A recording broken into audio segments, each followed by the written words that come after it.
Warahmatullahi wabarakatuh. Ini sebelumnya Bapak dan rekan-rekan, saya Ismadiki Makayanda, perwakilan dari kelompok 3 sebagai moderator untuk presentasi makalah tugas ujian tengah semester ganjil 2024 untuk kelompok 1, di mana kelompok 1 akan menjelaskan mengenai teknologi kabel tegangan dan arus tinggi untuk penggunaan saluran bawah laut, di mana anggota kelompoknya yang terdiri dari yang pertama Muhammad Vito Rizkila Alifa, dan yang kedua Andika Reski, dan yang ketiga adalah Muhammad Abigail Atalari Riswandi. Di mana untuk presentasi ini akan dijelaskan oleh kelompok 1 kepada kelompok 1, disilakan. Kabel listrik bawah laut telah bertahun-tahun memainkan peranan penting dalam transfer energi pada skala dunia. Pasokan energi listrik ke sebuah pulau kecil melalui kabel bawah laut secara luas telah digunakan. Hal ini ekonomis untuk menghubungkan sistem tenaga yang terisolasi dari sebuah pulau kecil yang terpisah dari pulau utama dengan jarak beberapa kilometer, sehingga dapat memenuhi pertumbuhan beban dari pulau kecil yang tidak dapat dipenuhi oleh pasukan lokal. Nah, selain karakteristik dan prosedur peletakan kabel, analisis kantoran juga diperlukan. Evaluasi interkoneksi diperlukan untuk pemilihan yang tepat dari pemilihan antar dua atau lebih untuk mempertimbangkan dan tujuan melengkapkan kandalan. Maka untuk bagian dua di satu pengantar ini akan dijelaskan langsung oleh saudara Vito, mungkin kepada Vito, silakan. Baik, terima kasih sebelumnya kepada Saudara Abigail. Selanjutnya untuk bab 2, tinjauan pustaka dijelaskan oleh Vito kepada Vito, disilakan. Terima kasih moderator, terima kasih Abigail sebelum pembicara sebelumnya. Nah, selanjutnya itu bab 2, tinjauan pustaka, di mana untuk pertama itu ada pengantar, mana kabel bawah laut atau submarine kabel adalah salah satu jenis kabel yang digunakan untuk penyaluran tenaga listrik. Indonesia merupakan negara kepulauan, sehingga sangat cocok untuk menggunakan kabel bawah laut. Kabel bawah laut didesain untuk melindungi bagian dalam dari air, tekanan tinggi, arus bawah laut, gelombang, dan kekuatan alam lainnya. Pada kegagalan kabel bawah laut adalah kerusakan eksternal. Statistik menunjukkan untuk kerusakan bawah laut pada kabel bawah laut itu mechanical damage-nya 3-5 kali lebih tinggi di mana dibandingkan risiko kegagalan internal hampir 7% kegagalan diakibatkan oleh pekerjaan mekanis, sedangkan hampir 40% kegagalan disebabkan karena kurangnya informasi antara operator kabel dan perusahaan konstruksi. Kerusakan mekanik biasanya terjadi selama atau setelah instalasi. Mungkin juga kerusakan selama manufaktur, transportasi, dan proses penanganan. Kegagalan disebabkan oleh faktor eksternal itu alam dan juga manusia. Lanjutan infrastruktur yang sangat penting dan menyeluruh ke berbagai pulau kecil adalah adanya penyediaan listrik. Listrik merupakan kebutuhan yang sangat vital untuk meningkatkan kesejahteraan masyarakat. Batimetri. Batimetri adalah ilmu pengukuran dan pengembangan kedalaman untuk menentukan topografi dasar, laut, dan badan air lainnya. Menurut Kearns dan Breman pada tahun 2011. Submarine kabel merupakan suatu jenis kabel yang digunakan untuk membawa tenaga listrik di bawah permukaan laut. Kabel bawah laut ini didesain untuk melindungi bagian dari air, arus bawah laut, gelombang dan tekanan tinggi dan kekuatan alam lainnya yang bisa mempengaruhi keadaan kondisi dasar laut. Saluran kabel laut tegangan tinggi SKLT interkoneksi Jawa Bali yang terpasang saat ini itu kami gambar insulate oil fillet kabel. Sedangkan untuk sirkuit 3 dan 4 menggunakan jenis instalasi kabel tricore dan isolasi XLP. Tricore isolasi XLPE. Kabel ini memiliki karakteristik konduktor menyilang yang memenuhi syarat dalam transmisi daya listrik. Rugi daya yang dihasilkan oleh konstruksi kabel ini dapat diminimalisir menggunakan konduktor yang ukurannya lebih besar. Lanjut. Pada gambar 6.2 ini menunjukkan jenis kabel penampang kabel bawah laut tricore isolasi XLPE. Kabel bawah ini mainkan peran penting dalam kondisi global, yang mana membawa data dalam jumlah besar melintasi lautan. Memilih bahan yang tepat untuk kabel ini sangat penting untuk memastikan ketahanan, kinerja, dan kendaraannya.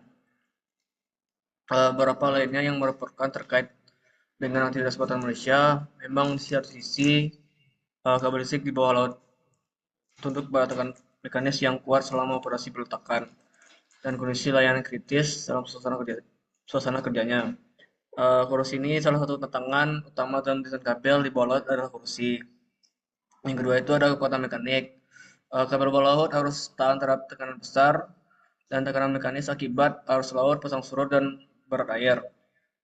Yang ketiga itu ada pemblokiran dan isolasi air, yang mana di sini mempertahankan sifat insulasi pemblokiran air yang tepat sangat penting untuk mencegah masuknya air dan melindungi komponen internal kabel. Yang kemudian mampu menahan pembekokan berulang kali tanpa mengurangi kinerjanya. Bentuk kabel dibolot dengan fleksibilitas tinggi dan kekakuannya lentur yang rendah. Mungkin mengalami variasi suhu yang signifikan di lingkungan bawah air. Sangat penting untuk memilih bahan yang kabel bolot dengan stabilitas thermal yang sangat baik untuk memastikan kabel dapat menahan perubahan suhu tanpa mempengaruhi kinerjanya. Selanjutnya itu ada rugi-rugi saluran. Rugi-rugi daya adalah daya yang hilang atau loss dalam menyalurkan energi listrik dari sumber energi listrik utama ke suatu beban lain. Pada saluran transmisi, rugi-rugi daya dipengaruhi tekanan kabel, beban dielektrik, tekanan pelindung kabel, dan arus pemuatan. Pada kabel di bawah laut, rugi-rugi daya diakibatkan oleh arus beban dan non-arus beban yang dirumuskan sebagai berikut. Tekanan arus arah konduktor. Tekanan arus searah atau DC pada konduktor dapat dirumuskan DC sama dengan Rho L per A, yang mana DC adalah tekanan searah, Rho itu resistivitas konduktor, L itu panjang konduktor, A itu luas penumpang.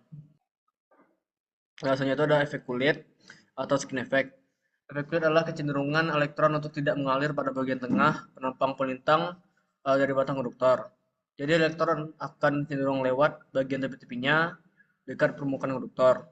Akan dipelajari karena frekuensi radio atau RF yang merupakan arus bola-balik, maka elektron akan enggan untuk melewati bagian tengah konduktor. Oleh karena itu, pada penggunaan pemancar-pemancar, antena RF berdaya besar, batang-batang konduktornya sengaja dibuat berlubang di bagian tengahnya, tidak dibuat solid. Ikatan proximity effect. Efek stretching ini akan meningkatkan tanda efektif dan berhubungan dengan dua konduktor yang berdekatan sehingga akan menimbulkan medan magnet. Jika masing-masing konduktor membawa arus dalam arah yang sama, bagian dari konduktor yang berdekatan akan dipotong oleh flux magnetik lebih banyak daripada bagian terjauh. Terlanjutannya itu single core XP pangkat 2 sama dengan 8 VF 10 pangkat min 7 kali KP per DCT. Rugi panas pada selubung atau proses merupakan kerugian yang diakibatkan oleh adanya arus akibat induksi pada selubung logam.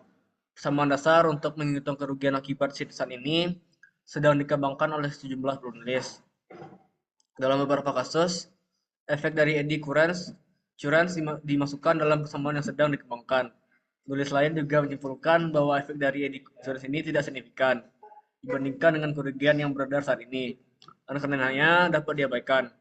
Rumus yang sama dapat digunakan untuk konduktor berbentuk oval jika geometrik utama dari diameter utama dan diameter kecil yang tepat diganti untuk DI dan DC. Untuk faktor disipasi ini dilambangkan dengan tan dan sering disebut sebagai faktor losses dari isolasi frekuensi tinggi. Nah, bisa kita lihat di persamaan 2.17 untuk mencari persamaannya. Dari persamaan di atas dapat diketahui semakin kecil nilainya maka kondisi material isolasi akan sangat bagus. Untuk satu set dari medan listrik dan frekuensi sistem, faktor kehilangan akan mengalami perubahan tekanan suhu. Hubungan ini ditunjukkan di gambar 2.2. Dalam prakteknya, epsilon yang diasumsikan konstan dalam perhitungan kabel. Nilai-nilai yang diberikan di tabel 2.2 kerugian dieelektrik persatuan panjang di setiap tahap, kemudian diperoleh dari persamaan. Nah, kerugian dieelektrik persatuan panjang di setiap diperoleh dari persamaan. Nah, bisa kita lihat persamaan 2.18 dan 2.19. Di mana di sini ada konstanta relatif dielektrik, diameter isolasi tanpa screen atau DI, diameter konduktor dengan screen atau DCX, dan power factor yang nilainya itu 2 kali 10 pangkat min 4. Bisa kita lihat di tabel 2.2 nilai epsilon dan tannya dari isolasi kabel.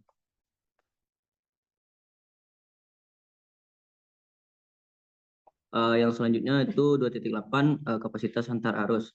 Kapasitas antar arus ini merupakan nilai arus maksimum yang dapat diantarkan atau ditransmisikan oleh suatu pengantar konduktor, gawai, atau aparatus pada kondisi yang ditentukan berdasarkan batasan-batasan dari aspek lingkungan, teknis material, serta pada konstruksi penghantar tersebut. Yaitu yang pertama ada rating suhu, yang kedua ada kerugian dielektrik, ada resistansi panas isolasi, tahanan panas sheet armor, resistansi panas luar kabel, itu resistansi shield, dan resistansi armor, lalu ada tahanan bolak-balik atau RAC. Apabila terjadi penyimpangan pada ketentuan batasan tersebut, maka kemampuan hantar arus atau kuat hantar arus KHA pengantar arus akan dikoreksi. Nah, ini sesuai dengan standar SPLN 74 tahun 1992. Nilai arus yang melewati suatu pengantar tidak boleh melebihi batas dari kapasitasnya. Hal ini dapat mengakibatkan banyak kerusakan dan gangguan pada pengantar saluran. Bisa kita lihat di persamaan di atas. Yang selanjutnya, yang pertama itu ada pemetaan jalur transmisi. Untuk memetakan jalur transmisi kabel laut perlu dilakukan penelitian terhadap situasi dan kondisi laut yang akan dilalui jalur transmisi, meliputi bentuk dasar laut, kondisi batuan dan pergerakannya, arus laut, lalu lintas kapal, dan aktivitas manusia di sekitarnya. Yang kedua ada penentuan tegangan dan pemilihan konduktor. Yang ketiga ada perencanaan isolasi dan penentuan jenis isolasi. Yang keempat itu ada pelindungan kabel. Selanjutnya, terima kasih kepada Saudara Andika Rizky akan menjelaskan materi selanjutnya oleh Saudara Vito Rizky Latifa. Kepada Vito, silakan.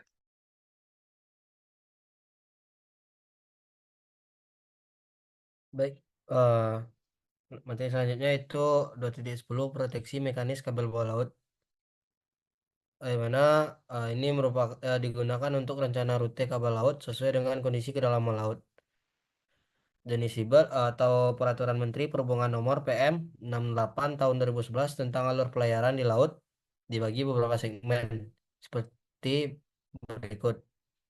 Mana yang pertama itu ada landing point pasang tertinggi atau HWL, itu untuk melindungi kabel laut dari gangguan eksternal seperti aktivitas manusia pada daerah pantai. Kabel laut diproteksi menggunakan concrete duct dengan tinggi itu 1 sampai 1,5 meter dan dipendam pada kedalaman 1 meter dari permukaan tanah.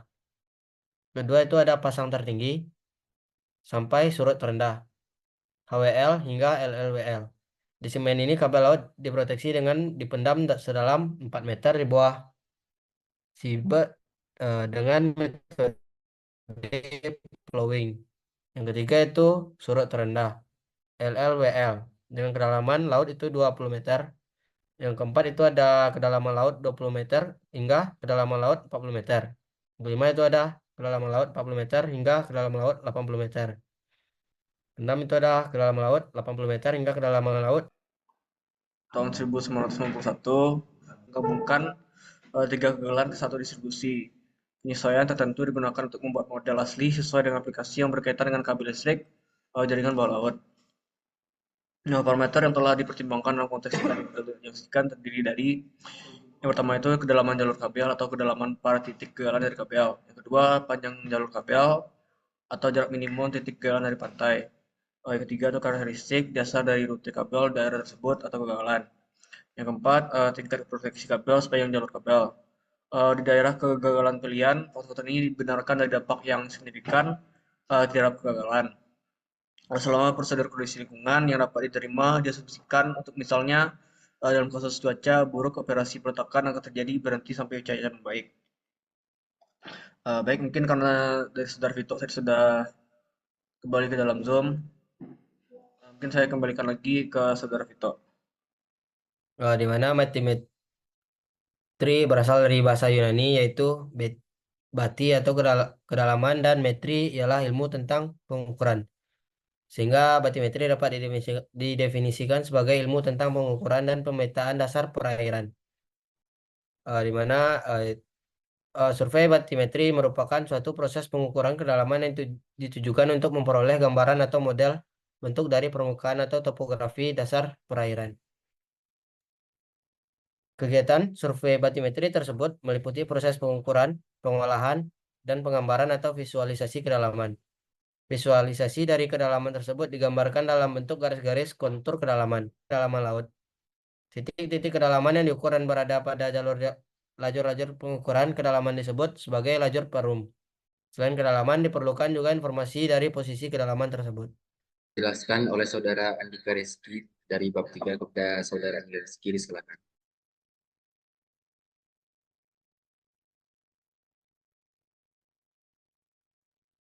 Baik, terima kasih moderator. Selanjutnya saya akan jelaskan mengenai bab 3 itu kesimpulan dan saran.